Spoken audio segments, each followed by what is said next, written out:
comment s'est déroulée la soirée électorale dans la région et comment analyser le nouveau climat politique régional? Voilà les questions qu'on s'est posées pour vous.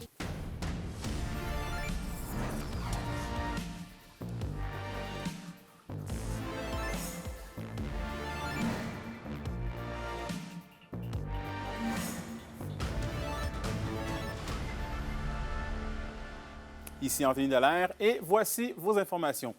Grosse soirée électorale hier soir, à commencer par la circonscription d'Abitibi-Baie-James-Nunavik-EU, où la libérale Mandy Goldmasty a remporté sa lutte. Un reportage de Félix Blaquière. Les projections dans Abitibi-Baie-James-Nunavik-EU étaient justes. La libérale Mandy Goldmasty a remporté la circonscription avec un peu plus de 12 000 votes sur 30 000 voix. Quand même encore un peu en choc. C'était une grande soirée hier, c'était très, très proche. J'aimerais remercier Mme Bérubé et les autres candidats qui ont pris la course avec moi. C'est un gros défi, mais c'est vraiment mon honneur d'être la personne qui était choisie pour représenter la circonscription. La lutte a cependant été très serrée avec la députée sortante du Bloc, Sylvie Bérubé, tellement que le réseau TVA avait sacré la bloquiste grande gagnante à un moment de la soirée, des heures hautes en émotion pour le clan Bérubé. Bien, écoutez, j'ai vécu ça un haut et un bas, mais je pars la tête haute et très fière d'avoir quand même accompli beaucoup depuis 2019 dans la circonscription d'Abitibi-Baie-James-Nunavik-EU. Sylvie Bérubé, qui a fini la soirée avec presque 2000 votes derrière sa rivale, ne sait pas encore ce qui l'attend.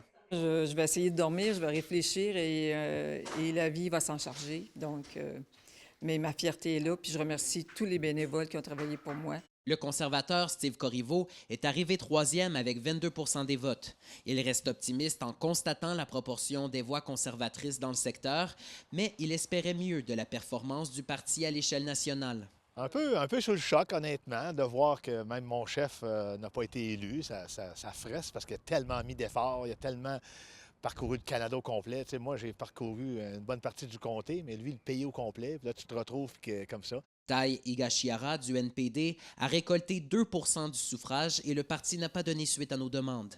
Félix Blaquière, RNC Nouvelles, Val-d'Or.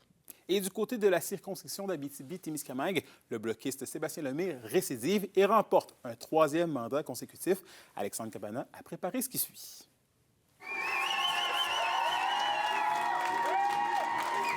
C'est avec près de 50 % des votes que Sébastien Lemire, 41 ans, a terminé au haut du podium pour une troisième campagne consécutive. Ça a été une campagne dans laquelle j'ai rien pris pour acquis, mais pour moi, la carte que j'ai jouée, c'est celle de qui je suis. Je suis un gars de la région qui veut travailler pour la région. Moi, c'est un mandat fort de représenter l'Abitibi-Témiscamingue encore et toujours, et ça, j'en suis particulièrement fier.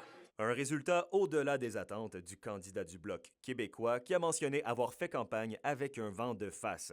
Et pour sa part, Jonathan Andresen, le candidat libéral défait avec plus de 11 000 voix d'avance, garde la tête haute et estime que l'heure est à l'union. Et j'ai tellement fier de cette région ici. On a des grands défis. On se dit en anglais go hard or go home, et j'ai resté ici pour go hard. Hein. C'est l'idée pour moi. Le mouvement minoritaire, c'est aussi une opportunité pour travailler ensemble.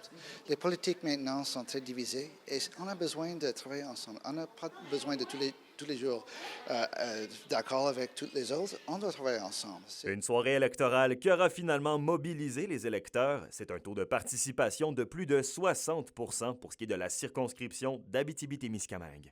Bien, je te dirais, c'est la première fois que je vois ça. J'ai fait le provincial, le fédéral, le municipal, et je te dirais que c'est le plus gros que j'ai vu. Beaucoup de nouveaux votants. Puis ils étaient contents de venir voter. Puis nous autres, ça nous faisait plaisir. Puis on a eu beaucoup de jeunes. C'est donc entouré de sa famille et de ses amis à la salle Thémabex de Rouyn-Noranda que Lemire a pu tout de même rapidement célébrer sa troisième victoire. Les données étaient bonnes pour moi, donc ça n'a pas été une campagne dans laquelle j'ai manqué de confiance, que j'ai douté sincèrement, parce que mon terrain a été bon partout, dans chacune des MRC, dans chacun des coins. Quant aux candidats conservateurs et néo-démocrates, ils ferment la marche avec respectivement 19,6 % et 3 % des voix. Alexandre Cabana, RNC Nouvelles, Rouyn-Noranda. Et on termine avec un peu d'analyse. Quelle sera la nouvelle dynamique politique dans la région? J'ai posé quelques questions à Yann Marcotte, qui est professeur de sciences politiques au cégep de l'Abitibi-Témiscamingue. Qu'est-ce qu'il faut comprendre de la victoire libérale qui, disons-le, a été moins franche qu'anticipée par les sondages? Bien, je vous dirais que peut-être la prime à l'urne qui a eu un impact là-dessus. Donc, les gens qui, lorsqu'on leur contactait pour leur demander pour qui allez-vous voter, peut-être que les gens, à prime abord, ne voulaient pas avouer voter Parti conservateur, mais qu'une fois dans l'urne, ont décidé de voter pour le Parti conservateur. Donc, faire en sorte que, justement, la prime à l'urne qui a avantagé les conservateurs. Puis on l'a vu là-dessus, justement, avec les libéraux qui n'ont pas eu autant de sièges que les sondages leur ont donné. Une fois que ça s'est dit, la dynamique fédérale va changer au courant des prochaines années. Doug Mixing a perdu son siège, Pierre Poilievre a perdu son siège. Qu'est-ce qui sera à surveiller là, pour le gouvernement Carney au courant des prochains mois? Ce sera de voir notamment les relations avec le gouvernement, l'administration Trump, donc de voir quelles vont être ces relations, parce que là, on a un gouvernement qui reste minoritaire, donc on n'a pas M.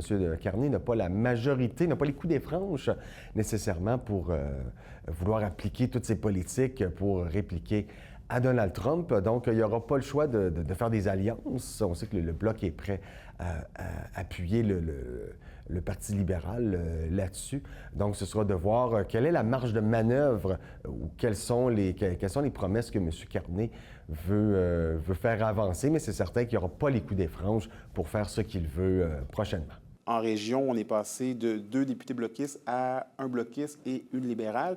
Comment vous pensez que la dynamique régionale de la politique va s'articuler maintenant? Il faut savoir, comme on dit, bon, du côté d'Abitibi-Belgium, du Nunavik-Keyu, ils ont voté du bon bord, comme on pourra prendre l'expression. Donc, avec une candidate qui a quand même énormément de prestige là, du côté du nord du Québec. Donc, une députée probablement ministrable. Il peut y avoir des très bonnes chances qu'elle soit ministrable ou d'avoir un poste de secrétaire parlementaire si ça revient, ou ministre d'État si ça revient. Donc, une meilleure voie pour la région. Probablement, oui, tout à fait. Donc, d'avoir une ministre régionale du côté du Parti au pouvoir, ou du moins, sinon, une députée du Parti au pouvoir pour faire avancer certains dossiers. Êtes-vous surpris que les libéraux aient réussi à faire une percée dans la région? Est-ce peut-être par le vote, peut-être des communautés autochtones? Ça peut s'expliquer, entre autres, que le vote autochtone a été plus important du côté, le vote autochtone, le vote inuit aussi. Donc, il peut y avoir cet aspect-là, donc d'aller chercher des votes chez des gens qui vont d'habitude peu voter au niveau fédéral, ou bien des gens qui ont décidé de regarder ce qui se passe du côté de la frontière sud et de dire, bon, bien, votons pour un parti qui va mieux défendre le Canada face aux États-Unis. Et au culturel, le Festival Western de Malartic a dévoilé sa programmation ce matin. C'est la 25e édition du festival du 13 au 17 août prochain. Donc, l'organisation veut célébrer en grand.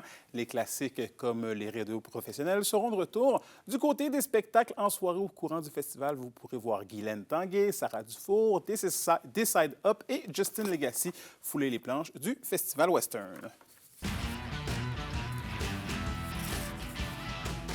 Et au sport, les demi-finales des séries de la LHGMQ s'amènent à Rouyn-Noranda. C'est ce soir 19h à l'Arena Glencore que les partisans des Huskies pourront assister au 3e match du Carré d'As, les opposants aux puissants Wildcats de Moncton. C'est d'ailleurs l'équipe des Maritimes qui mène la série après avoir remporté les 2 premiers matchs à Moncton 5-3 et 2-1.